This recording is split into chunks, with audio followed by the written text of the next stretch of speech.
বুখারী শরীফের দ্বিতীয় খণ্ডই 1005 নম্বর পৃষ্ঠায় বাদিককার পৃষ্ঠায় মিডিল পয়েন্ট থেকে হাদিসটা শুরু হচ্ছে। হযরত আবু হুরায়রা রাদিয়াল্লাহু তাআলা হাদিস খানা বর্ণনা করেছেন, লম্বা হাদিস। রাসূলুল্লাহ সাল্লাল্লাহু আলাইহি সাল্লাম বলেছেন, ইয়াদিল্লুল্লাহু ইয়াওমাল কিয়ামাতি ফি দিল্লিহি ইয়াওমা লা দিল্লা ইল্লা দিল্লু।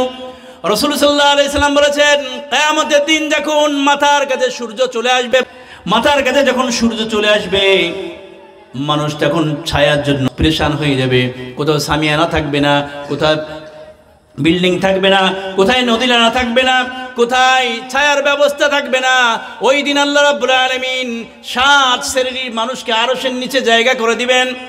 7 শ্রেণীর মানুষের ভিতরকে আল্লাহ রাব্বুল আলামিনের নবী 4 নম্বরে সিরিয়া যার নাম দিয়েছেন তিনি হলেন ওরাদুলুন যাকারুল্লাহ খালিন ফাফাজা দাইনাহু।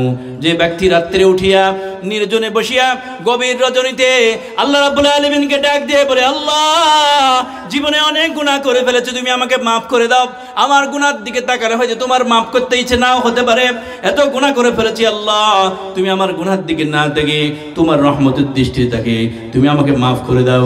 এইভাবে গভীর রজনীতে কোনো মানুষ যখন চোখের পানি ছেড়ে কাঁদতে থাকে, আল্লাহকে ডাক দিয়ে বলে, আল্লাহ তুমি তো রহমান, তুমি তো রহিম, তুমি আমাদের জীবনের সব গুনাহগুলো মাফ করে দাও।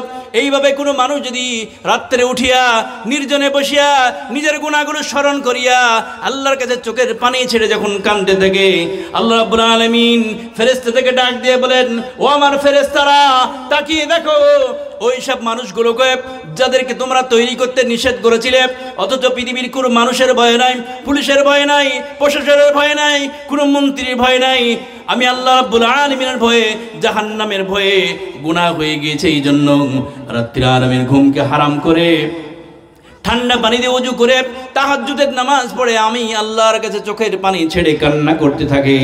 ও আমার ফেরেশতারা সাক্ষী থেকে যাও, আমি ওই সব সকল বান্দাদেরকে আমি আল্লাহ মাফ করে দিলাম।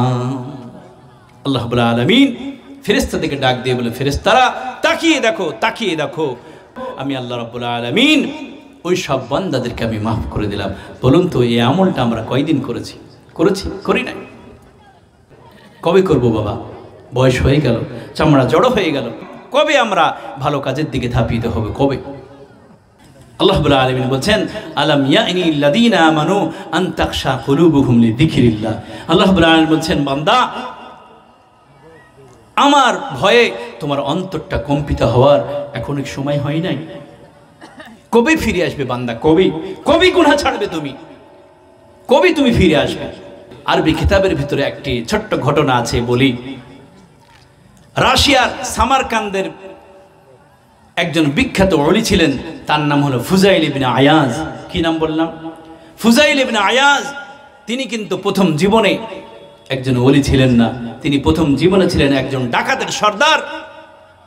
তো তিনি একদিন রাত্রি গভীরে এক বাড়িতে ডাকাতি করার জন্য বাড়ির সম্মুখে, গেটের সম্মুখে দাঁড়িয়েছেন। বাড়ির ভিতরে তিনি ডাকাতি করতে ঢুকবেন, হঠাৎ ওই বাড়ির মালিক রাত্রে গভীরে সূরা হাদীদের এই আয়াতটা তিলাওয়াত করছিলেন, আলাম ইয়ানি আল্লাযীনা আমানু আন তাখশা কুলুবুহুম লিযিকরিল্লাহ। যে গো আল্লাহর বান্দা, কবি তোমার অন্তরের ভিতরে আল্লাহর ভয় জন্ম হবে? আল্লাহ রাব্বুল আলামিন বলছেন, এখনই কি তোমার সময় হয় নাই আল্লাহর ভয়ে তোমার অন্তরটা কম্পিত হওয়া? কবে সময় হবে বান্দা? কবে? এই আয়াত যখন তিনি শুনলেন, ফুজাইল ইবনে আয়াজ শোনার পর ফা আকাফা, তিনি সেখানে দাঁড়িয়ে গেলেন, ফা আদবারা, সেখান থেকে ফিরে চলে আসলেন। ফিরে আসার পর উপর দিকে দুটো হাত করে আল্লাহকে ডাক দিয়ে বললেন, বালা ইয়া রাব্বি কদ আনা, আয় রব সময় হয়েছে মাওলা, সময় হয়েছে। দিলাম ওই গুনহার জিন্দেগি ছেড়ে, দিলাম ওই ডাকাতের জিন্দেগি ছেড়ে, দিলাম ওই গুনহার জিন্দেগি ছেড়ে, আজকে থেকে আমি তওবা করে আমি তোমার পথে ফিরে আসলাম। কিতাবের ভিতরে লেখা রয়েছে, তিনি রাশিয়ার সামারকান্দ থেকে বাকি জীবনটা মক্কা মদিনে এসে কাটিয়ে দিয়েছিলেন। দুনিয়ার ভিতরে যত বড় বড় ওলি আছে তার মধ্যে তিনার নামটাও বলা হয় ফুজাইল ইবনে আয়াজ। তিনি একজন বিশ্ব বড় ডাকাতের সর্দার ছিলেন।